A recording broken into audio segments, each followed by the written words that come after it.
Hello, you're listening to episode 288 of the Small and Supercharged podcast with Ria Freeman.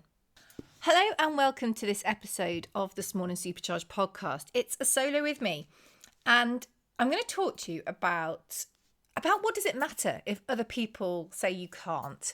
So if you want something, if you believe in it, and you get that negative input, that negative feedback from people, what does it actually matter? And this is inspired actually by a book. Not my book, due out January 25, but there is another book out at the moment. If you think, you know what, I really want to hear more of her thoughts, Small and Supercharged, go and have a look on Amazon.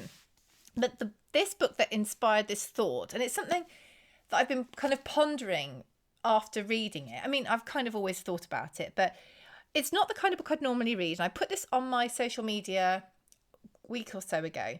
It is Arnold Schwarzenegger. It's called Be Useful, 7 Tools for Life. And my husband recommended this, which I'm an Arnie fan as much as anyone else who doesn't particularly enjoy the action genre. So I don't dislike him at all, but I wouldn't have necessarily gone and bought a book about him. This isn't like an autobiography.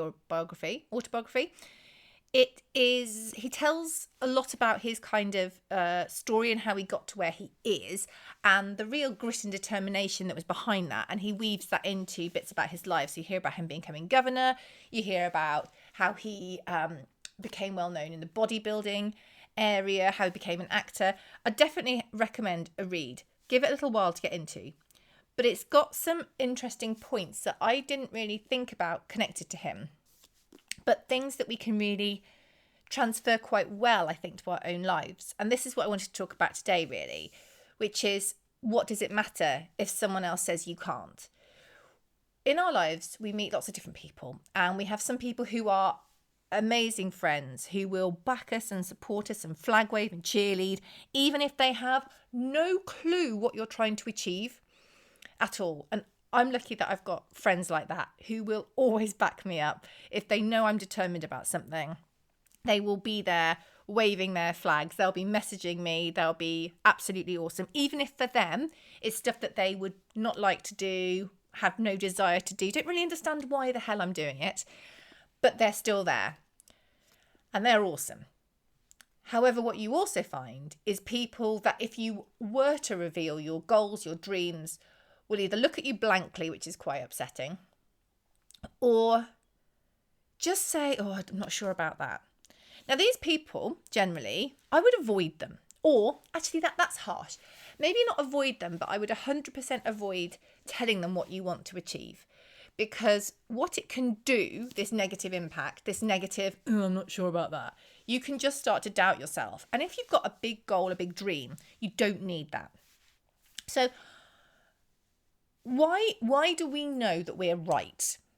Why do we have our thought? We have where we want to go. It could be a small idea, a big idea. Why should we believe in that? And why shouldn't we take on the views of our other person? Now, I've put a few thoughts down here just to get you thinking, really, because it can be really quite crushing when someone goes, oh, I don't think you can do that. They don't necessarily say that in so many words. I mean, if someone does say that to you, like, you probably need to just get away from that person. We definitely put that into the drain category of person. But they'll say other things, or maybe they'll start really questioning you, but not in a kind of supportive way that's trying to bring out the best in you, in a way that you just think, Jesus Christ, I wish I hadn't opened my mouth.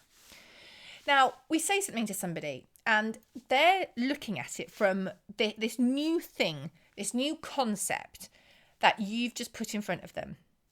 But you've got so much more to this story. So you should have done some research in this. If it's something that you're really passionate about, you will have done your research. You will understand how that industry, market, space, whatever works. And that's massive. You know, that's really, really big. So you will have far more research, far more in-depth information than they will have about something that they've never shown any interest in. So that is massively on your side. You know how passionate you are about it.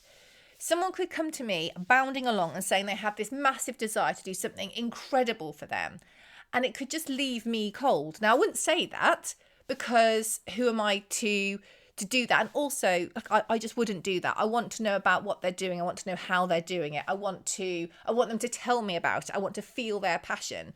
I want them to share in a way that excites them. So I would never, ever do that. That's not how I operate.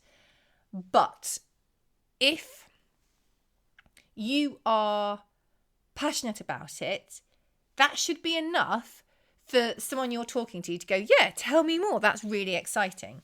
You know this burning desire. Maybe it's something you've kind of suppressed for a while because you've been dealing with life, or you've let sort of passions fade and whatever, but you know how passionate you are about this.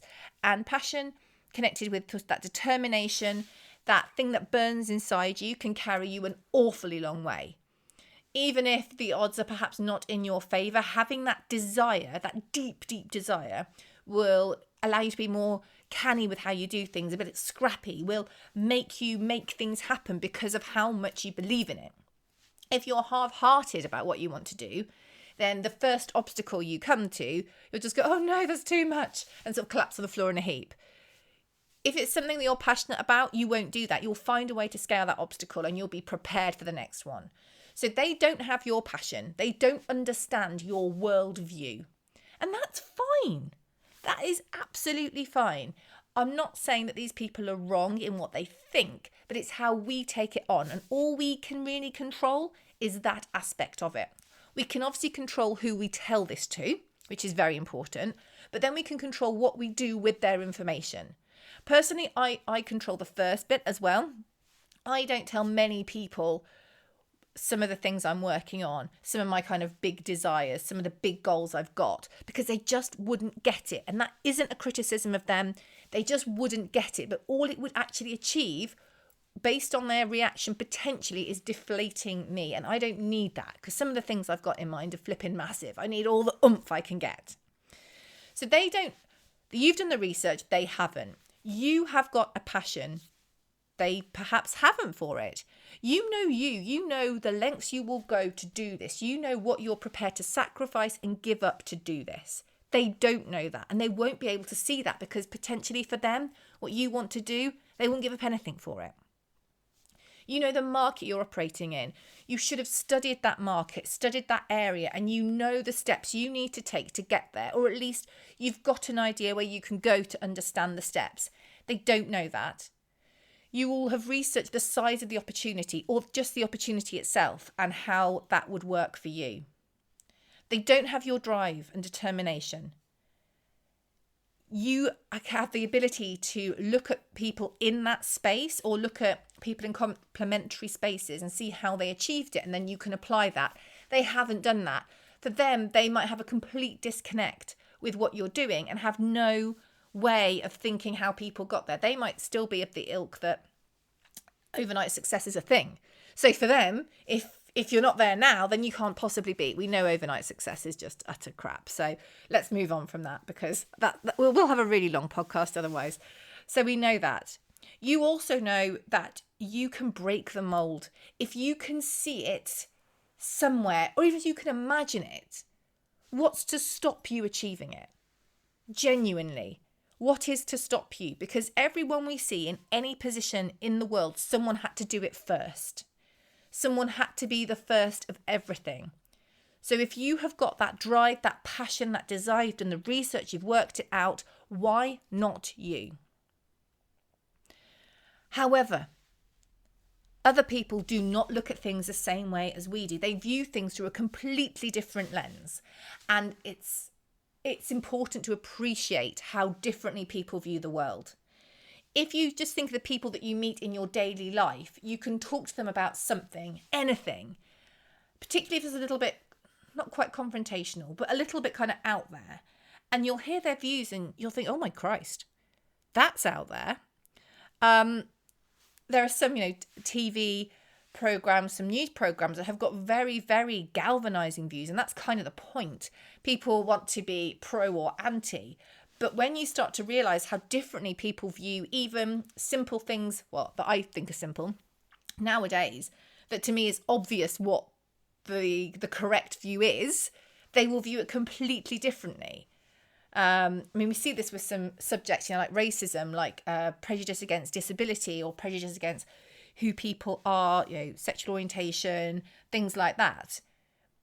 To me, it's completely mad when anyone is negative or prejudiced against somebody because of anything, really. I just see people as people. So to me, it's crazy. But to others, it's absolutely not. Genuinely not people I choose to hang around with. But still. So you're dealing with people who've got a completely different worldview to you. And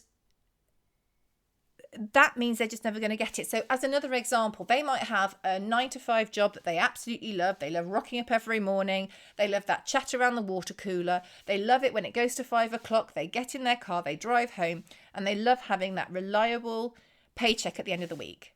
And there is nothing wrong with that. But if you're looking to go out and do something on your own, you might find that exciting, exhilarating. You might have done all your research. To them, that would be the worst thing ever. That would be a terrifying risk that they can't possibly see the reward in. But how can you take their point of view and use that to influence what you want to do because they're not looking at it?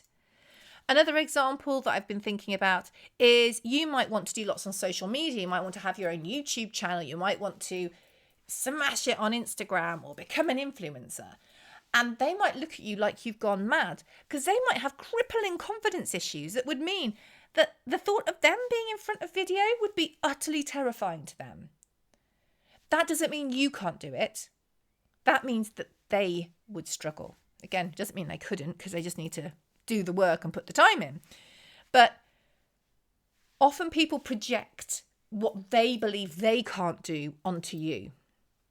And the truth is, if we look at people who have achieved great things in any space, in any area, they didn't let the people that said they couldn't or the doubters get in their way. They perhaps smiled politely, nodded and realised not to share particular things with other people moving forward. But the point of this podcast, a little bit motivational today, it's a good book, it's got me fired up, these are things that I've been talking about for a long time, but actually when you read someone's journey who had to completely push these doubters aside all the time at every moment, it really does make it real that when you see people who've achieved great success, you don't always see the story behind them and how much they had to overcome. I know everyone who's achieved anything great has had to overcome a lot.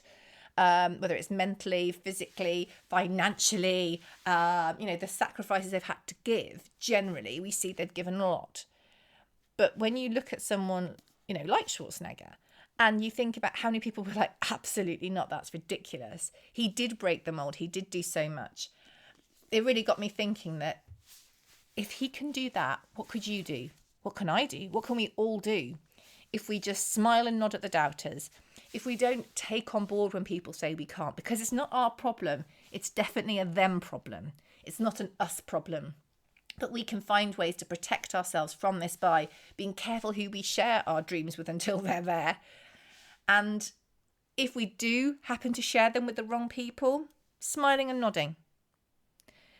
Just smiling and nodding, because they're not in the same space that we're in. And they don't have an impact on our life. Another aspect is people do think that their kind of rationale behind what we're doing and the potential risk associated. To me, generally, risk is like a life and death thing, and not that many things we do in our lives are that. So if you want to do something, if you can stomach the downside and it's not going to, break you, there's not really a risk, is there? You either win or you learn. And that's a really good attitude to have. So what does it matter if someone says you can't? It doesn't matter at all. The only person that needs to believe you can is you. And if you can recruit some of your great friends and cheerleaders who believe in you just a teeny bit as much as you do, and who will cheer you on regardless and get excited for you and support you, it makes the journey so much nicer. But you don't need anyone who is doubting you to get in your way. If they say you can't, that's a reflection on them and not you. I hope that's been useful. I hope it's been motivating. I hope that you've listened and gone, yeah, hell yes, I can do that. I'd love to know. I'll be over on Instagram, all the places. Come and let me know Has anyone told you you can't? Have you gone and done it anyway? Have you taken some pictures and shown them? We can prove our actions through what we do. We can prove our drive through what we achieve. And even then, we don't have to prove it to anyone. The only person we need to prove it to is ourselves. I hope that's been interesting for you. I hope it's given you a bit of food for thought and made you really think about what you want to achieve, and perhaps thinking about the things that you wanted to achieve and you kind of gave up on and why you did that. Food for thought and all that. Okay then, team. I will see you next week. Take care.